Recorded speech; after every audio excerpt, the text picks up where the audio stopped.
Ao longo de anos, ficamos sabendo de histórias que não podemos explicar. São lendas e mistérios.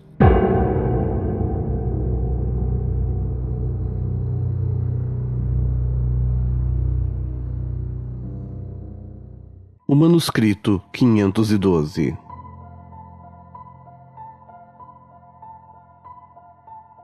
Na atual Biblioteca Nacional, um documento muito antigo e carcomido foi descoberto em 1839 pelo naturalista Manuel Ferreira Lagos.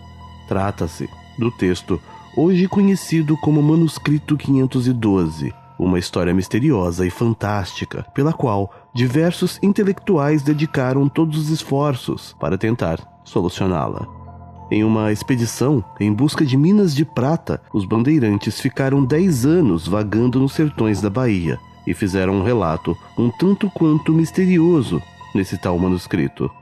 Ele descreve o encontro de uma montanha muito brilhante devido à existência de cristais. Admirados pelo local, os bandeirantes, no entanto, não conseguiram escalar a formação rochosa. Um dos integrantes da exposição, ao tentar alcançar um cervo albino, encontrou um caminho calçado por dentro da montanha, pelo qual uma excursão seguiu adiante. Do alto da montanha, eles avistaram uma povoação grande que parecia ser alguma cidade da costa do Brasil.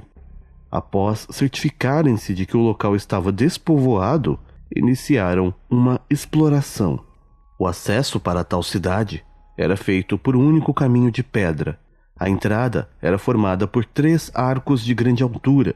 O do meio era o maior, e os 2 ao lado menores e iguais entre si. Sobre o grande e principal haviam letras que mal podiam ser vistas pela grande altura em que estavam.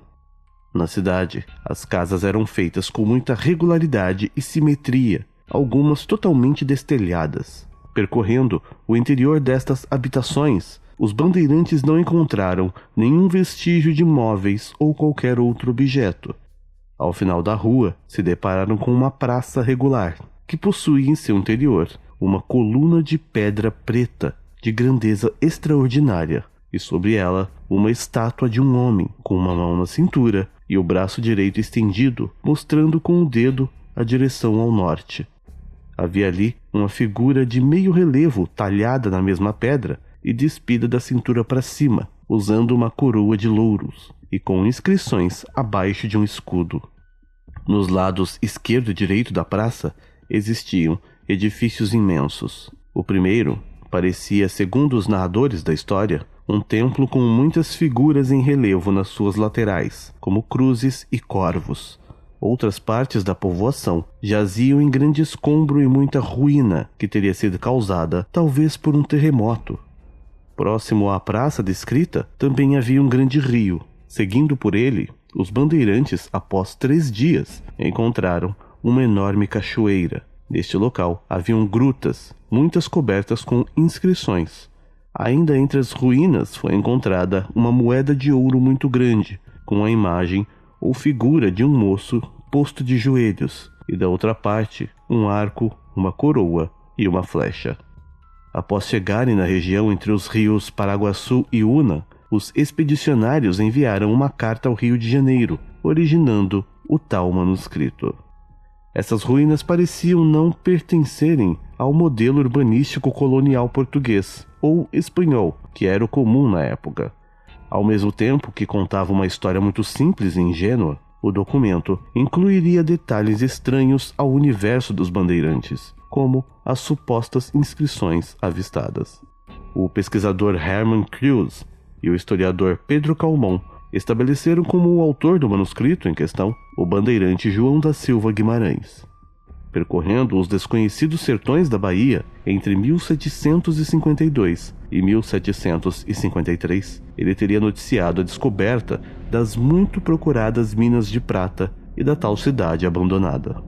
Porém, exames efetuados pela Casa da Moeda 2 anos depois declararam que as minas encontradas não passavam de minérios sem nenhum valor. Estarrecido, Guimarães foi conviver com os índios, desaparecendo após 1764. Membros do Instituto nomearam então em 1840, o cônego Benigno José de Carvalho e Cunha para encontrar a tal cidade perdida na Bahia. E ainda no mesmo ano, em princípios de novembro, Benigno chegou a Salvador em seu período de férias. Neste local, recolheu informações de viajantes que estiveram no interior da Bahia. A primeira problemática colocada em campo por Benigno foi a localização exata da cidade, concentrando-se em um único detalhe geográfico mencionado no documento, que relata a existência de um riacho de frente à cidade, pelo qual os aventureiros desceram e após 3 dias chegaram aos rios Paraguaçu e Una. Firmou sua hipótese, na qual o lugar indicado pelo documento seria a Serra do Sincorá. Em seguida, passou a obter maiores referências sobre essa serra com os moradores das regiões litorâneas. Acreditava o cônego que gastaria 14 dias seguindo o mesmo trajeto dos bandeirantes até a tal cidade. No caminho, ele passaria pela cidade de Valença, a maior da região, onde obteria maiores informações sobre o rio Braço do Sincorá, se possuía cachoeiras e minas ao seu redor, confirmando o relato dos bandeirantes. Chegando na cidade de Valença, em fevereiro de 1841, devido à grande quantidade de chuvas na região, a expedição foi cancelada. O resto de sua estada na cidade histórica de Valença foi ocupado recolhendo depoimentos de antigos moradores. O primeiro entrevistado afirmou que a cidade perdida realmente existia e ficava localizada em uma mata na direção leste, mas ele não tinha coragem para ir até lá. Confirmou ainda a existência de uma grande cachoeira e de profundas minas que emitiriam um estranho estampido. De outros moradores de avançada idade, recolheu informações sobre uma cidade muito antiga e destruída sim por um terremoto. Alguns afirmaram que ela existia, mas que nela estaria uma criatura assustadora que traga quem se aproxima. Outros dizem que quem ousava ir até a tal cidade nunca mais voltava. Todos estes testemunhos colhidos por Benigno reforçaram suas convicções e hipóteses, confirmando a situação da cidade perdida na região do Sincorá. Planejando a futura expedição para o final de 1841, esclareceu em uma carta enviada em fevereiro à capital que essa jornada seria muito longa e perigosa por causa das serpentes e onças da região. Apesar dessas aparentes dificuldades, solicitou à agremiação carioca subsídios financeiros para a execução da viagem. 4 dias depois da solicitação, prontamente houve uma resposta positiva. No início de dezembro, finalmente, o obstinado padre Benigno colocou-se em campo. Desta vez, conseguiu chegar à região pretendida, onde permaneceu por muito tempo. Em 2 cartas recebidas no início de 1842, o cônego afirmou que a quantia de R$600 recebida para os custeios da expedição eram insuficientes para realizar o trajeto almejado, o que obrigou a tomar um caminho mais curto. 4 meses depois, a expedição ainda não tinha retornado. Somente em agosto aconteceu o recebimento de um novo e detalhado relatório. Ao contrário do anterior, esse prospecto não era nada animador. O padre lamentou em todo o documento as privações e dificuldades de concluir a sua missão. Além da falta absoluta de recursos financeiros, o padre adoeceu por diversas vezes de febre e malária, ficando com uma grande debilidade física. 1 ano depois, a persistência incansável do Benigno de Carvalho mais uma vez iria prosseguir. Uma nova correspondência de 1844 atualizou suas pesquisas no desconhecido interior baiano. Ele havia concentrado seus esforços na região do rio Orobó e acreditava que a cidade estaria a poucos dias de jornada. Organizando uma nova expedição com um número maior de pessoas e equipamentos, partiu em direção ao local. Mas, em vez de efetuar somente explorações, iniciou a construção de uma ponte e de uma estrada, o que tirou a credibilidade da expedição. O governo começou a acreditar que Benigno estava aproveitando todo o investimento da expedição para aplicar no desenvolvimento da região e não buscar a tal cidade perdida. Em outra correspondência, Benigno apresentou provas para a existência da tal cidade. Havia um testemunho provindo de um escravo chamado Francisco, que afirmou ter estado nas tais ruínas.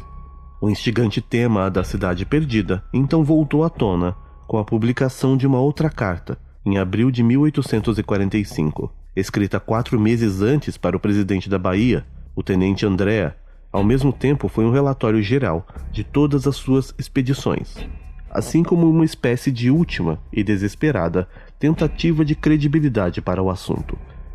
Afinal, haviam se passado 3 anos de explorações sem nenhum resultado concreto, e Benigno Cunha não se comunicou mais com a capital a partir de 1845. Em meados de 1846, Andréa, com a aprovação da Assembleia Provincial da Bahia, retirou o auxílio financeiro ao expedicionário. Benigno, então, nunca retornou, permanecendo em campo, provavelmente na região do Sincorá, até 1848, quando surgiram boatos de que teria ficado louco, escutando sinos e outros sons, vindo a falecer em 1849. E a localização da suposta cidade jamais foi descoberta. O documento acabou atraindo a atenção de renomados pesquisadores, e uma das hipóteses é de que a cidade teria sido construída por antigos vikings há mais de 1000 anos. Outra teoria é que as construções teriam semelhanças com edifícios etíopes da Idade Média, e as inscrições estariam em Ge'ez, o antigo idioma desse povo. No entanto, também há quem acredite que os textos sejam o grego ptolomaico, uma forma demótica do egípcio. Apesar de tantas teorias e de diversas buscas pela cidade perdida, o fato é que o manuscrito 512 ainda é um dos maiores mistérios da cultura brasileira e talvez jamais seja decifrado. Uma versão digital foi disponibilizada pela Biblioteca Nacional. O acesso ao documento original, que se encontra bem deteriorado, é bastante restrito. Esta é mais uma história entre incontáveis lendas e mistérios.